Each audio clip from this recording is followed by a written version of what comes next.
मेरा नाम देवेंद्र दीक्षित है और आप सभी देख रहे हैं what is happening with Devendra Dixit. Israel और फिलिस्तीन के इस विवाद की जड़ें जुड़ी हुई हैं 20वीं शताब्दी के शुरुआत में। एक वक्त था जब मिडिल ईस्ट पर ऑटोमन साम्राज्य का राज हुआ करता था। ऑटोमन साम्राज्य जिसने इस पूरे के पूरे क्षेत्र पर तकरीबन 600 वर्षों तक का शासन किया था। सिर्फ मिडिल ईस्ट ही नहीं, यूरोप की कंट्रीज़ पर भी ऑटोमन साम्राज्य का शासन हुआ करता था। इसके अलावा अफ्रीका की कंट्रीज़ पर भी शासन हुआ करता था। ये बहुत बड़ा साम्राज्य था, पर 20वीं शताब्दी की शुरुआत में ये अपनी अंतिम सांसें लेने लग गया और उसके अंत का कारण बना प्रथम विश्व युद्ध, जिसमें इंग्लैंड ने ऑटोमन साम्राज्य को पराजित कर दिया। और यहीं से एक कारण उभर के आता है इजराइल और फिलिस्तीन के वार का। हम उस पर चर्चा करेंगे। सबसे पहले हम समझेंगे प्रथम विश्व युद्ध, जो कि 1914 से लेकर 1918 के बीच में ये घटित हुआ था। उन वर्षों में क्या क्या घटनाएं घटी जो मुख्यतः कारण बनी इजराइल और फिलिस्तीन के वार की।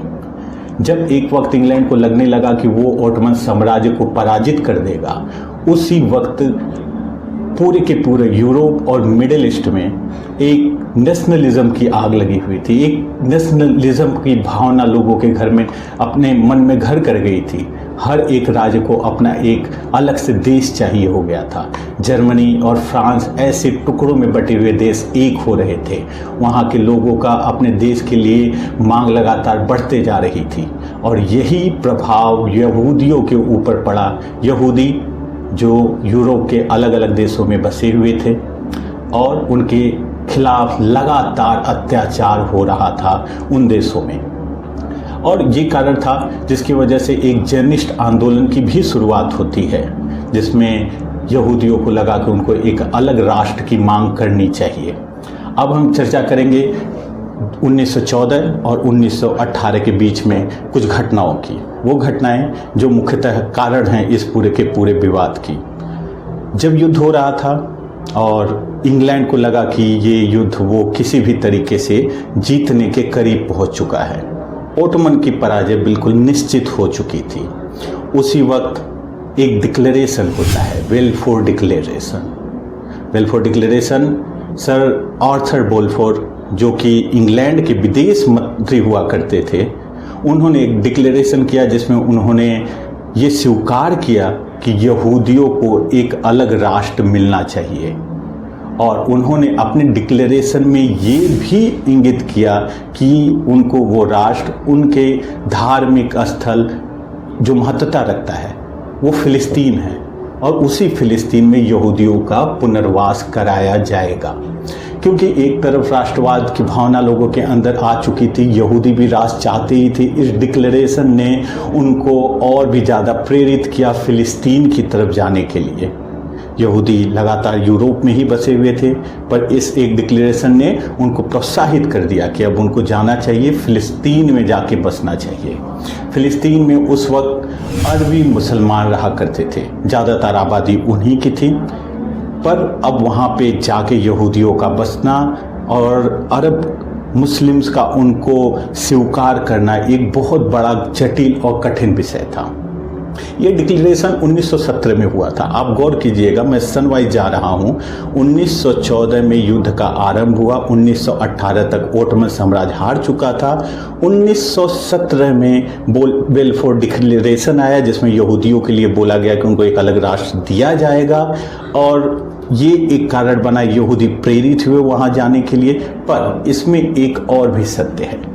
उसमें सत्य ये है कि 1917 से पहले 1916 में एक और घटना घट चुकी थी। एक सीक्रेट मीटिंग हुई थी, एक सीक्रेट एग्रीमेंट पे साइन किया गया था। मैं बात कर रहा हूँ साइक-पॉक्स एग्रीमेंट के बारे में।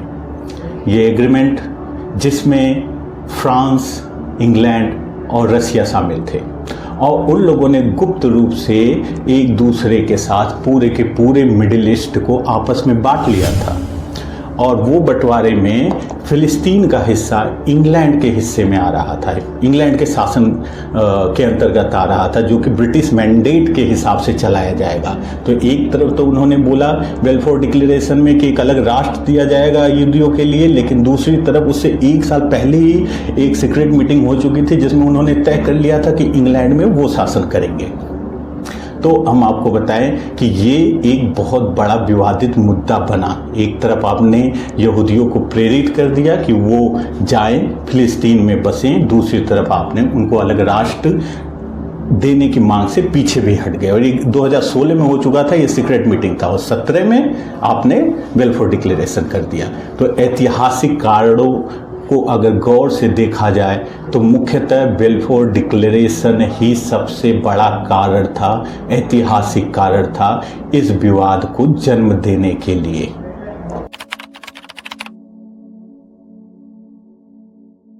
अब हम चर्चा करेंगे प्रथम विश्व युद्ध से लेकर द्वितीय विश्व युद्ध तक के बीच की जो घटनाएं घटित हुई थी उसके बारे में, जो मुख्य घटनाएं थी जो आगे चल के कारण बनने वाली थी।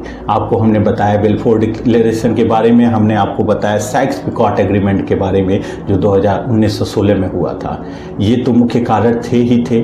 अब इसकी वजह से यहूदियों में एक राष्ट्रवाद की भावना आ गई, वो लगातार फिलिस्तीन की तरफ बढ़ने लगे। सबसे पहले वो छोटे छोटे टुकड़ों में पहुंचते थे फिलिस्तीन में, और वहाँ पे अरब मुस्लिमों से उनकी जगह, उनके घर खरीदते थे।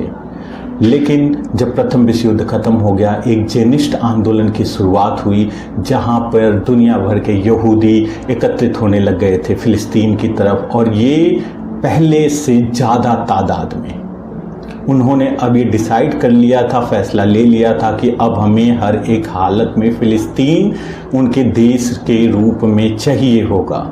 वो इस वजह से भी था क्योंकि फिलिस्तीनी मानते थे कि उनके पूरे धर्म की शुरुआत इसी धार्मिक स्थल से हुई थी। जेरूसलम के आसपास ही उनके धर्म का उत्थान हुआ था, और शुरुआती जितने इतिहास थे वो सब वहीं से जुड़े हुए थे। तो वो प्रेरित हुए, वहाँ पे जाने लग गए, ज़्यादा तादाद में फिलिस्तीनियों के ज़मीन और उनके जगहों पे कब्जा करने लगे, खरीदने लगे। हर एक तरीके उन्होंने आजमाए जिसकी वजह से उनकी आबादी वहाँ पे सेटल हो पाए। इस बीच एक घटना और घटित होती है जो इस पूरे इतिहास का पहला कॉन्फ्लिक्ट है फिलिस्तीन और इजराइल के बीच का। 1936 में फिलिस्तीनियों ने इजराइल के खिलाफ विद्रोह कर दिया, क्योंकि उनको लगने लगा जिस तादाद में यहूदी अभी फिलिस्तीन की तरफ आने लग गए हैं, एक वक्त हो सकता है कि ये हमारे अस्तित्व पे भी सवाल हो जाए। उनको ये एहसास हो गया। 1936 के दौरान एक भीषण युद्ध हुआ जिसको इंग्लैंड ने भरसक कोशिश करी दबाने की, क्योंकि वो वहाँ पे शासन करते थे, पर वो कामयाब नहीं हुए। और इस बीच उन्होंने यहूदी सेना से, इजराइल की सेना से मदद ली उस पूरे के पूरे विद्रोह को दबाने के लिए। आखिरकार उन्होंने विद्रोह को तो दबा दिया, लेकिन इस युद्ध के बाद यहूदियों का मनोबल और भी बढ़ गया कि इस पूरे के पूरे क्षेत्र पर वो अपना कब्जा स्थापित कर सकते हैं, अपना शासन स्थापित कर सकते हैं और अपना देश बना सकते हैं। पर एक और घटना घटने वाली थी। ये बात 1936 की है, पर कुछ ही वर्षों के बाद एक उससे भी बड़ी घटना घटने वाली थी जिसने पूरे के पूरे दुनिया के इतिहास को झकझोर कर रख दिया। एक कत्ले आम होने वाला था, यहूदियों की निर्मम हत्या होने वाली थी।